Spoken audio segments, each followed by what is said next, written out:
Sound, Mind, and Body is brought to you in part by Audible. Get a free audiobook download and 30-day free trial at audibletrial.com/inbound. You'll find over 180,000 titles to choose from and to listen to through your iPhone, Android, Kindle, or MP3 player. Support Sound, Mind, and Body by visiting audibletrial.com/inbound.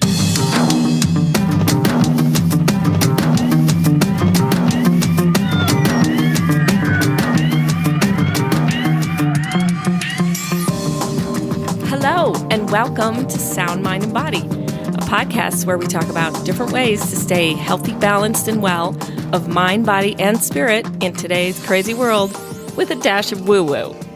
I'm your host, Sheila Melody, and our guest today is someone I recently met and felt immediately connected to. Like, our meeting was very synchronistic. She is an intuitive wellness coach, an energy healer. At a very young age, she learned to read, balance, and shift energy. When she was in her 20s, she diagnosed her own stage 3 breast cancer before being told she only had 1 month to live. This was 10 years ago. She has since gone on to educate large corporations about the powerful effects of mindfulness in the workplace and in recruiting new talent. Welcome, Elysia Skye. Thank you so much for that beautiful introduction, Sheila. Well, you're all that and much more, much, much more. So we met because you are one of the AG girls, right? I am. You're one of Andrea Quinn's group and the Accomplishment Group girls. And so you had reached out to our Facebook community saying, hey, if you want a reading from me, just post a comment here. And I'm like, I do. And you sent me this amazing reading, and it was like a video, and I felt like I was talking to you, and it was so perfect for me at the time. So I reached out to you and I was like, hey, I want to have you on my podcast. And then after that, we met for lunch, and I felt like I had known you forever. Thank you. That's so sweet. Yeah, I've been studying intuitive work my whole life. And in 2012, I started training more seriously. You know, I did an apprenticeship with this amazing woman named Ann O'Brien, who has a website, Everyone is Psychic. And, I love testing my own psychic abilities. I think it's fun. And I think that's how people learn to develop their intuition and strengthen their intuition more and more. And I also was feeling generous. So I thought, okay, I'm just going to post this. And if anybody wants readings, I'm happy to do them. And I wasn't expecting, over 20 to come through. So it took me a few days. Thank you for your patience. But it was really beautiful, that I got 100% feedback that was all validating and, healing and loving. And the whole thing was really rewarding. So on your website, which is ElysiaSkyeWellness.com, you said in your bio that your mother was a Zen Buddhist, practiced Zen Buddhism, and she meditated while you were in the womb. So you have been intuitive since before you were born. That's funny. Well, I mean, we all are, aren't we? Yes, I believe so. But yeah, I feel very blessed to have been brought up by her. Her name was Jamie Lee, and she was very psychic, very intuitive, very just open to all of this stuff. Me and myself and her and my sister, we would play energy games when we were little. Like, we would sit across from each other and rub our hands together. And here, put your hands up, Sheila. So we have our hands like an inch apart. Do you feel that energy? Yes. And then, oh my goodness, I feel like heat. And then as you pull away, like just pull, we'll just slowly pull our hands away from each other. My mother would say to us, feel when it gets stronger, and then feel when you don't feel it anymore. Oh gosh. These are things we would do when we were little, So wow. I was just brought up with this stuff, and my intuition was just another sense, just like seeing and hearing. And it took me a long time, much later in life, to realize, oh, this is actually a gift. And we all have this gift. And I have paid more attention to its power and the ability to strengthen it. And developing it, yes, and practicing. It's about practice, right? It's about practicing it. And a few other things, being present, getting out of your own way, not doubting yourself, trusting when you get an intuitive thought. That's a big thing. Yeah, that is. That goes back to that whole, like, is this intuition? Is this the terror barrier? What is this? Because it gets, but I have found that the quieter I get, the more I practice meditation, the more I go inside, the more that I trust those things, Yes. those feelings, those thoughts, taking action on certain things. So tell us a story about self-diagnosing your breast cancer. Sure. So it was about 1 week after I turned 24, and I was on and off this terrible relationship that so many of us have had in our 20s, where we don't put ourselves, first or important at all, and we always value what that other person said, and everything else is so important compared to our own thoughts and feelings and actions, and just complete lack of self-care, destructive, awful, gross relationship, right? Yeah. In hindsight, I can't thank him enough. I've learned so much, right? But I was in this gross relationship, and we got in one of our 100,000 fights. And to be dramatic, I left the room and said, I'm going to take a shower and cool off. Like anyone does that, right? But I did that. And so I'm in the shower, and I'm like, viciously like loofahing my body and just like, rah, it's 1 a.m. I don't have like a place to go and yell, and I'm not a yeller anyway, So I'm in there, and as I'm showering, I'm just trying to take these deep breaths and calm myself down and remember everything I've ever learned and who I really am. And, sometimes it's hard to make those choices to take care of yourself when you're in a fit of anger or fear or depression or whatever it is, right? But I was doing my best to calm myself down and feel the water and get present. And my pinky, as I was loofahing, my pinky kind of grazed my breast. And as my pinky went across my breast, I felt this lump. And in my mind's eye, in my intuition, I had this crazy flashback of being in health class in 6th grade when my very strange PE teacher passes around this silicone boob with a pea in it that everybody had to feel in her weird voice, like, this is what cancer feels like, right? Oh my gosh, wow. And I remembered this all of a sudden. And the more I tuned in, I was able to see my vascular system and my breast tissue and all this stuff. And I saw this lump there, and I knew, just looking at the color in my aura, this is bad. This is cancer, right? Yeah. Now, I don't have a history of cancer for myself, and really for anyone in my family. My grandmother had like a stage 1 when I was young, and it was a different type of cancer than I wound up having. So I don't have any prior education about what is cancer, but I heard the word very loud and clear. Like, this is cancer. This is cancer. Yes. So I got out of the shower and I woke up my boyfriend. He's like, I don't want to fight anymore. I was like, I'm not fighting. I have cancer. And he's like, you're a hypochondriac. What are you talking about? Right. And I told him what happened. And he's like, a lot of girls have lumpy boobs and it's fine. Like, just go back to bed. Yeah, which, you can understand him being like, we just got in a fight and now you're trying to come back and say, I have cancer. You need to feel sorry for me. Sure. Right. Yeah. So I didn't listen to him. So I left a message for my gynecologist because I didn't know who else to call. And they called me back on Monday. So this was a Friday night. So they called me back Monday. I had an appointment Tuesday. By the time I went in Tuesday, a second lump had shown up in my armpit. Oh my gosh. Which is my lymph nodes, my lymphatic system. Yeah. Again, didn't even know what that word was at the time. And I went in and she said, you're 24. You really don't have a family history. These are probably just cysts because you've been stressed out, right?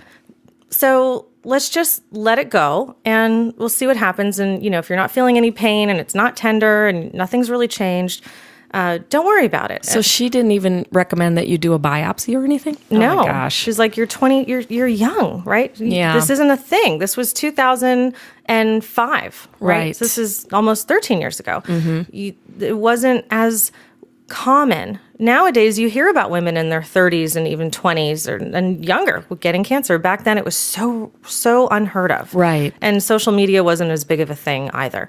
So I said, look, I know you don't know me that well.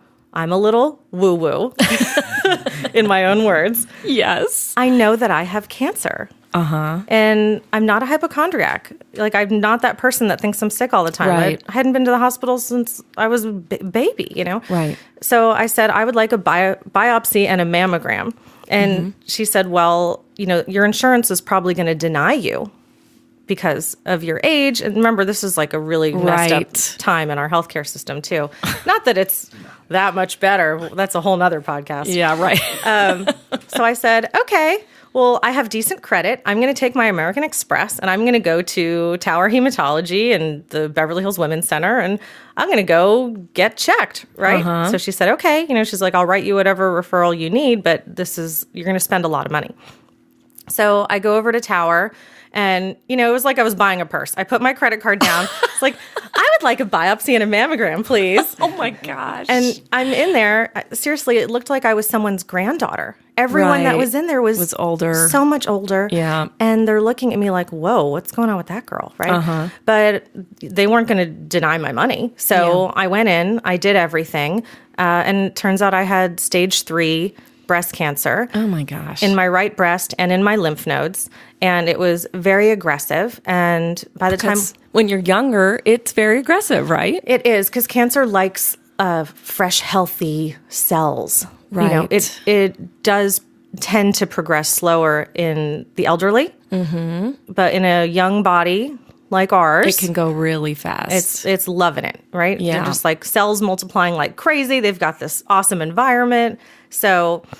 it was bad news. So this was on a Thursday that I got the results back, and they said, we want you to have a double mastectomy tomorrow. Oh, God. You have no time to wait, right?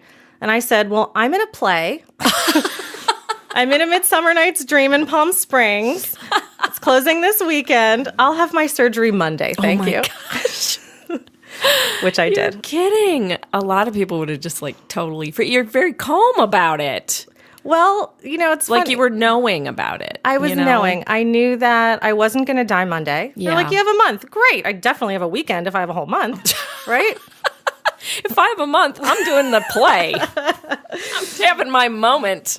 Right. It's like I didn't want to live in fear. Yeah. And, you know, I had a confirmation that these tumors were going to be removed from my body. Okay. That's the first step of being cured. Yes. So from there, there's other steps to take. You know, some physical and a lot emotional. Yeah. And even more spiritual, in my opinion. And that was that process. Wow. So you did it all, and then you came out of that healthy, and it was now 13 years ago. Yeah. And did that kind of confirm for you that I know, you know, like that your medical intuitive abilities, you know, did that kind of confirm for you a little bit more? It definitely was a part of that process. And it's different when you can see for yourself versus other people. And I learned that I can also see into other people's bodies. And that was fascinating. That is. And intimidating. Wow, I bet. Yeah. Because I don't have a medical degree, right? Yeah. I actually had called Andrea Quinn and I said, Andrea, I'm doing all these readings for people and I'm doing all these healings for people and information is coming up. Like I read this girl recently and I saw and I heard the word thymus and I said, your thymus is acting up. Here's the herbs that they're telling me, blah, blah, blah, blah, right? And I don't know what a thymus is. I was happy that was actually a thing when I said it out loud. Yeah. And the herbs that I'm telling her, I don't know, right? So what Andrea gave me great advice. She's like, look, you are receiving this information and someone's coming to you. They trust you. So just tell them, here's what I know. I don't know why I know what I know, but here's what I know. Take this information and go do some research. Right. Right? Exactly. Yeah. And that girl did have an issue with her thymus and she did need those herbs. And that's just one of many stories. So I had to learn the lesson that I don't have to have all the answers. Right. You're just kind of like a channel almost. Yeah. And that was hard for me to learn. Yeah. I don't have to have all the answers. Yeah, I bet. Because then you can just give the information and say, I'm just getting this information and I'm giving it to you because that's my purpose. Right. That was a big education in going through cancer treatments too. Just being open to not having the reasons or the answers about everything and taking that self-discovery. And you did chemotherapy, right? I did chemotherapy. I did radiation. I had a handful of reconstructive surgeries. Mm-hmm. My boobs are awesome. I feel like I'm part droid. I've been rebuilt. They float. I never have to wear a bra. It's all good. Awesome. That's so great. But while you were going through it, were you just in your knowing? You weren't thinking, oh my God, this is terrible. And, what are your thoughts about that if people are going through something like that and they're just thinking, I'm going to die? Do you think it's a different experience for them? Do you think they cause things? Do you think, what are your thoughts about that? Well, keep in mind, I was young and I was still in that same mindset, that same fearful, insecure girl that was in a relationship with that turd bag, So I never thought I was going to die. I knew deep down I was not going to die. Yeah. You just knew. I just knew. Yeah. So the hardest parts for me were the vanity, right? Yes. Losing my hair, my breasts changing shape, my weight fluctuating. I was acting full time. Right. I was telling Tim that's how I got into voiceover. Right. Because my whole body changed. And you lost your hair and then you were like, I can't act anymore. But, didn't you told me a story about going for an audition with a wig on? Mm-hmm. Right. They noticed my wig. I felt so insecure, right? Oh my gosh. So a lot of what I was going through wasn't fear around, I'm sick, am I gonna die? Yeah, that's true. It was more about being a female. Yeah. And about being a person whose life is transforming on the physical side and on all the other sides. Yes. Someone in our group who I've been friends with a long time reached out to me recently and said, I have a friend going through cancer treatments. What can I do for her? Mm-hmm. And the first thing that came to me was, don't stop talking about your life. Oh. Because... Yes. Right? Yes. When someone is sick, people around them tend to not want to bitch about work or their boyfriend or their small problems, quote unquote. But you know what? When someone's going through it and every day they're dealing with doctors and, things that are total bummers. And hospitals. Right. And procedures. And, oh my God, I would love to listen to your boy problems. Please distract me. Don't stop talking about your life and all the delicious, yummy girlfriend things that we've always talked about. Oh, that's great advice. Right? You don't have small problems. Don't compare the problems. Yeah. So that's something that I went through is people weren't talking and, I had to find an outlet of expression and entertainment. And I had to learn to tell my friends, please talk to me about your problems. And also, please tell me where I can improve in being a better friend and being a better person. Because this is all part of, I was trying to discover, why did I get sick? Yeah. I was negative for the BRCA gene. My grandmother, like I said, was the only one in my family, and it was a different strain of cancer, so to speak. So it was a very intuitively developing journey. Very interesting. Well, we're going to take a quick break for a commercial, and then when we come back, we're going to talk about your chakra balancing sessions. Fun.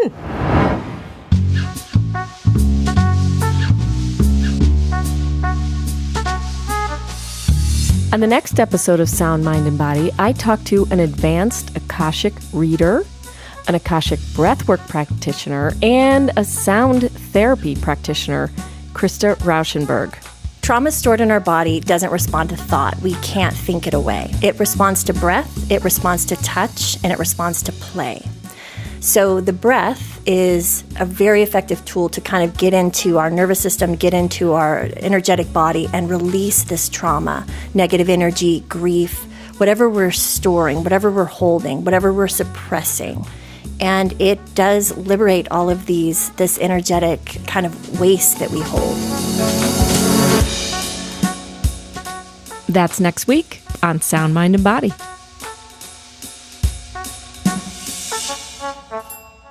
Hey, it's Tim Edwards with the Inbound Podcasting Network and producer of Sound, Mind, and Body. Just the fact that you're listening to the Sound, Mind, and Body podcast tells us that you enjoy consuming your content through your ears. Now, if you're a podcast listener, you're a perfect fit to enjoy audiobooks. So for you, our listeners and official members of Sheila's woo-woo community, Audible is offering you a free audiobook download and a free 30-day trial to check out their awesome service. Look, I'll be honest, I hate reading, always have. I'm a very slow reader, and I don't have the time to just sit down and read a book. So, like you, I've always loved consuming my content through listening. I've been an Audible customer for several years, and as a result, on average, consume about 20 to 25 books a year. Give it a shot. You've got nothing to lose. It's absolutely free for 30 days, and you get a free audiobook to keep even if you don't continue with the subscription. Support Sound, Mind, and Body by visiting audibletrial.com/inbound. That's audibletrial.com/inbound. We'll include a link in the show notes, or just click the Audible banner at soundmindbodypodcast.com. Okay, we're back and we're talking to Elysia Skye, and she is a medical intuitive and an energy healer.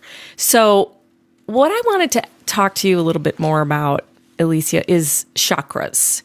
Okay, people talk about chakras, balancing your chakras. We talk about it if you go to yoga, people talk about it. Can you kind of give us a little chakra 101? You know, I can. Okay. So we were just talking about how you would come over and when you did this session with me. Yeah. So, balancing chakras, it's one part of what I do, and it's an important part. And even when people don't specifically say, I would like a chakra balancing, I do it during the energy healing. Okay. And it's so important as far as the physiological and spiritual balance in our bodies to align these energy centers. Mm-hmm. You'd mentioned yoga. So in yoga, the Sanskrit word that they use a lot is chakras, which means wheels of light. Oh. And there's more than 7, but the main 7 are spinning in different places in our body. And it's just so fascinating. I brought this book with me called The Chakra Bible. Okay, we'll take a picture of it and we'll put a link to it. Yeah, it's by Patricia Mercer, and she's written some other stuff. And I feel if anyone is really interested in studying this stuff, pick up this book. And to answer your question, I was just going to read a little section right up front because she explains it so beautifully. I don't think I could even explain it as beautifully as she does, and it's brief. We are not just physical bodies, remarkable though that is, for around us in a pulsating electromagnetic energy field, it's described either as a rainbow-like aura or as a luminous light body. This subtle energy field interacts with our physical body by flowing through concentrated spirals of energy. In yoga, these are called wheels of light. There are 7 main chakras, plus a number of smaller ones, that interact with the body's ductless endocrine glands and lymphatic system by feeding in good energy and disposing of unwanted energy. It is vitally important for our general health and the prevention of illness or disease that we nourish our chakras in the correct way. Ah, I love that. Right? Straight to the point. Yeah, I just think being aware of it and thinking of it as an energetic thing, we are absolutely energy. We're connected. There's an electrical charge to everybody. And that's how, becoming more aware of it, I have found it's opened up different thoughts. You know what I mean? You have different thoughts when you start to balance and open up different, chakras in your body. Yeah. Do you want to go through them? Sure, let's do it. Okay, briefly. So our first chakra is our root chakra, and the color that's associated with that is a deep red, and that is our root, our grounding, right? Mm-hmm. And also when you think about red, you can think about that's passion, and it's not quite sexual. That's the second one, right? But when your root chakra is dim or it's unbalanced, you may feel ungrounded or you may not feel inspired to do things on this planet, right? The root chakra exists in this, just right in the center of your body. If you were put on a popsicle stick, it's like right wherever you would balance, right there, between two fabulous places down below. You know what I'm saying?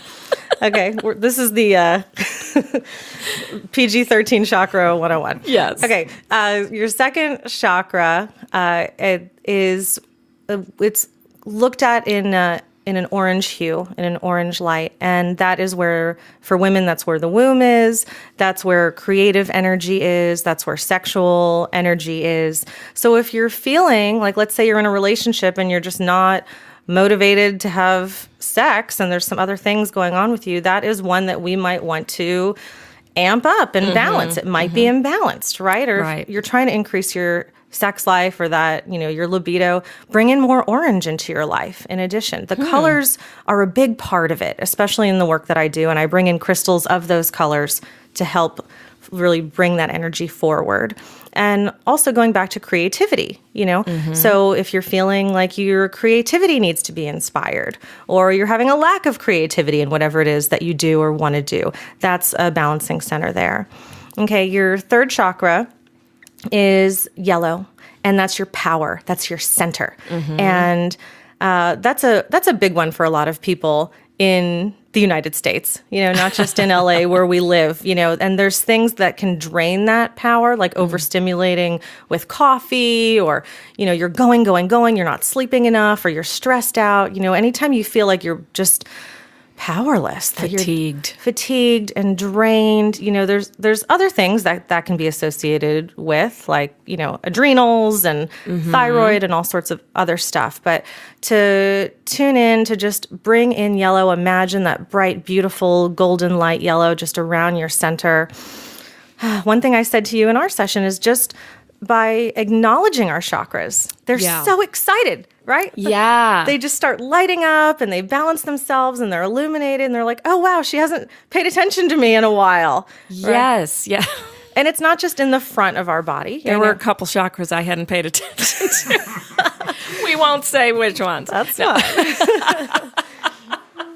But it's this spinning wheel. So it's your front and your back. So if it's your third chakra, if you're feeling exhausted or tired or drained, right, don't just imagine yellow in your front. Imagine it, in the back, in your lower back. Okay, and then we go up to our fourth chakra, our heart chakra. And that, in general, is seen as green. So you could bring in this like beautiful emerald green light around your heart chakra. A lot of times if people are having issues with their lungs or their breathing or even sadness or heartbreak, we do a balancing of the heart chakra. And it's not just the front. Again, it's that space between your lower shoulder blades where your heart would come right out the other side and, right where your wings would grow. Right. And just bring in that green light and send it love and allow it to match the energy of the other chakras to bring in that healing. Our fifth chakra moving up is, it's mostly centered in our throat and our lower jaw. And that is communication, self-expression. That's blue. A great stone for that would be blue kyanite. And if I see that someone's blue is really dim, or that specific chakra is really dim, it probably means they have shit to say that they haven't said. They got something that they need to express, whether it's to a single person or to the entire world. Right. Not even in an angry way. It might be attached to their creativity, that something hasn't come forward yet. It could be that they have a vocal talent they haven't expressed, like singing. Singing is so healing for people. You don't have to be a professional singer. If you like the sound of your own voice, regardless of if other people do, and it's important for you to sing, then sing to yourself, but sing in the car. So I see that a lot. That comes up for people often. And, even people who do a lot of public speaking, a lot of talking at work, or people that are professional singers or, voice actors, if they're starting to have some throat issues, we look at what's going on in their fifth chakra and bringing in that blue and doing a balance. And it helps. It's very healing. And then we go into our sixth chakra. And this is really your third eye. This is your intuition. This is being able to see, your clairvoyance, a bit of knowing. And oftentimes when people's sixth chakra is blocked, it is because they are not being present, they're stressed, they're thinking about other things all the time. Their thoughts have clouded their mind so much that they can't use their own intuitive abilities, which is what most people are suffering from. Yes, right. That is so true. Mm-hmm. And that color is just this beautiful, dark, it's like a purple, a dark, lovely, royal purple. Mm-hmm. And you could bring that in, even just take like a dark amethyst and just put it on your forehead and close your eyes and just allow your third eye to open up. And I mean, don't we all want to get more clear in taking our own advice? Yes. Think of how much money people would save, on coaching and programs and, depression medication and all this other stuff. Mm-hmm. It's not the only answer, but if we could get more in tune with our own intuition and trust it and make those decisions for ourselves, then there would be so much more inner peace. I love that. That helps to solve a lot of problems that we lean on those other things for. And all those other things are great in their own ways for different reasons. But it's an epidemic that people don't trust their own intuition because it's clouded. I know. Okay, seventh, real quick, we'll wrap it up. Lavender. This chakra it almost sits right above the head. It's the crown chakra, just slightly above. Almost imagine it like a halo. The halo, yeah. Right?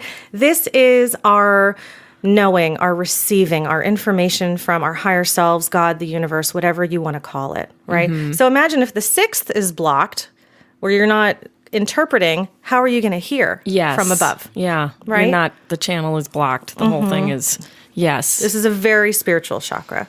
And then there's even more above it, but we don't have time to go into that. But for anyone who's listening, if you feel like any of those areas are blocked for you, just close your eyes and imagine those areas being illuminated with those different colors. Mm-hmm. And again, just by acknowledging them and saying hi to them, they immediately activate and start to support you and bring in that healing. Well, when I just want to say, I did a chakra balancing session with you, and it was absolutely profound and wonderful. And you gave me a rose quartz crystal that I had with me, and I was recently at a conference where it was a lot of inspirational speakers and everything, and there was a medium speaking, and she totally tuned into that rose quartz crystal. Out of 200 people, she said, "Does somebody over here have a rose quartz crystal?" And I was like, yeah, I do, because I carried it with me. And she said, "Is your mother still alive?" And I said, "No, she passed away 3 years ago." And she said, "That's from your mother." And it just made me start crying, but you gave me that crystal, and I felt an energy about it. I felt something. It was a profound session with you. I want to tell people about it. Try it. That's all I can say. But one thing is that you don't have to be in the room with someone. Correct. So talk a little bit about that, because you don't have to be in the room with someone to do this work. Right. Healing is energy. Right. And I do a lot of long distance healings and a lot of long distance intuitive wellness coaching sessions. And that's the beauty of it. We're all connected. There's no reason why I can't be on the phone with someone or receive an email from someone requesting, "Can you please balance my chakras?" And I go into meditation and I do the work and I connect with their higher selves and their guides and their angels. And we do our best. We bring in that healing. I love that. Yeah. So people, if you're listening and you're not in the LA area, you can go onto Elysia's website, Elysia Skye Wellness. It'll be in the show notes. And sign up for one of her wonderful sessions. I highly recommend it. If we have a moment, I'll share a brief story in regards to that. Okay. A good friend of mine, her husband was undergoing a serious illness, and he was in a coma. Oh my gosh. And so I went to the hospital, and using the gift of mediumship, I communicated for him to her. Right. So he was in the room, but he wasn't able to speak or communicate. Oh my gosh. And she was asking me things like, is he gonna die here? Is he gonna walk out of this hospital room? And I was hearing very clearly, he's gonna walk out of this hospital room. He's going to survive. Wow. And because I've learned to trust my intuition, yes, I gave her that peace. Oh my and gosh. I was able to give her some messages from him. And he did walk out of that hospital, and he lived quite a while longer. Wow. It was a few years longer. That is fantastic. It was beautiful. What a great story. Thank you. So thank you for asking that question. Yes. And okay, now I'm going to ask you my sound, mind, and body questions. Okay. Okay. So how do you stay of sound, mind, and body in your life? I stay present. Okay. I feel like that's the most important thing for me. And when I am present, I use that in all the other tools that I have in my toolbox, in meditation, in yoga, in walking or hiking or just everyday communication, in petting my animals, right? In hugging and embracing my husband, to just actually feel and hear and experience everything that's happening right now. Like we're sitting across from each other with these headphones on, and we have microphones in front of us, and we've adjusted to having the headphones on our heads, but do you actually feel the fabric on your ear? We forgot about it. Yeah. Right? So I try to tune into those physical feelings as much as possible to keep me grounded. Oh, that's interesting. That's very different. I haven't heard that yet. Okay, so what's a favorite sound? Music. Yay! It has to be music. It was almost my cat purring, which maybe it's a tie, but music. And I love all music. And I love Pearl Jam, and I love Hammer, Dulcimer, and Celtic music, and I love the sound of my husband singing. Oh, your husband's a musician. That's great. We'll have to have him on. Okay, what's a favorite memory? My goodness. First I was going to say my wedding, and then I was going to say my sister's wedding. And what I realized about my answer was it's weddings, because I officiate weddings. Oh, that's right. You officiate weddings too. I've done over 1,000 weddings. Wow. And the day that stands out the most was June of, I think it was 2013, when gay marriage became legal for the second time and to stay legal. And my team and I have a wedding officiant company. We went to the Beverly Hills courthouse, and every couple who walked outside, gay or straight, mostly it was gay people that day, they got married for free by me or one of my girls. Oh, wow. And we either did it on the steps of the courthouse or we went across the street to the park. And I personally married 30 couples that day. Oh my gosh, that's so cool. It was so cool. And they didn't go to court thinking they were getting married. They just thought they were picking up their license. And they walked outside and were like, you want to get married right now? Oh my gosh. We cried, we laughed. I heard so many stories of people that have been together for 50, 60 years and didn't have rights through, their work and all this stuff. And now they do, and their lives are changed. People that weren't citizens that can now become citizens, that they've been with their partner for so long.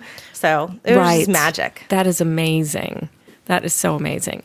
Okay, so what's a favorite place? New Orleans. Ah, New Orleans. It's very woo-woo there. It is. It is. Very voodoo there. And, can I give a second? The trees that are on the grounds of Blarney Castle.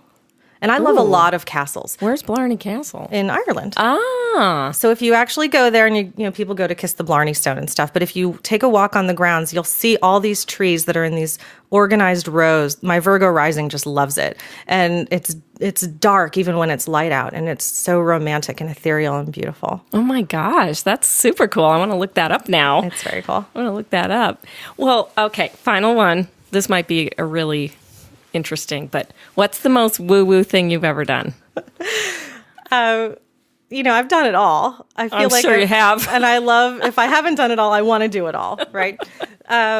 So for me, when I think about woo-woo, it's like, let's do something we're a little bit afraid of or uncomfortable with or trying for the first time, right? So I was in Mexico, and I did this whole walk with these shamans in this temple, and they lit a bunch of stuff on fire, and we were in this cave, and all that was fine and dandy and crazy.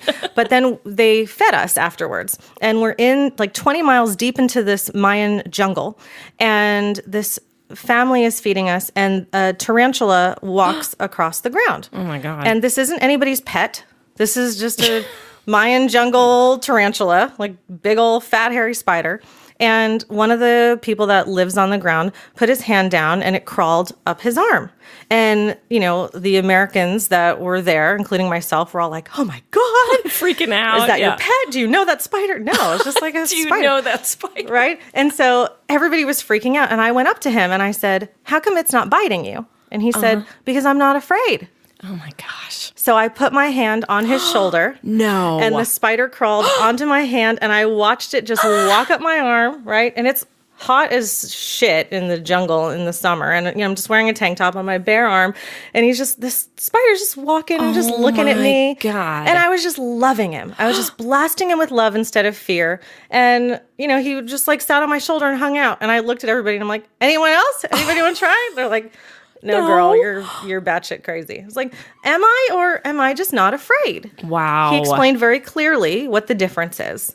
So I took a breath and I did it. That's crazy. In the moment, it seemed very easy. Looking back, I'm like, wow, that was nuts, right? But yeah, but you just so cool. Believe in the power of love and no fear. Yes, I try to every day. Love and forgiveness. Love, forgiveness, no fear. The fearless Elysia Skye. Thank you so much for being with us today. This has been absolutely amazing. You're welcome. This was a ton of fun. Thank you for having me. Well, that's it for this episode. So, what's the most woo-woo thing you've ever done?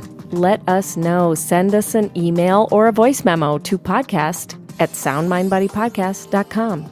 And thanks for listening. Please subscribe if you haven't already. And if you like the podcast, give us a review on iTunes. It really helps new listeners find us. Thank you to our producer, Tim Edwards, and the Inbound Podcasting Network. Get in touch. I'm on Instagram @SoundMindBodyPodcast and on Twitter @SheilaMelody1. Or find us on Facebook or the web. Just search for Sound Mind Body Podcast. I'm Sheila Melody. Join us next week as we explore, enlighten, and evolve.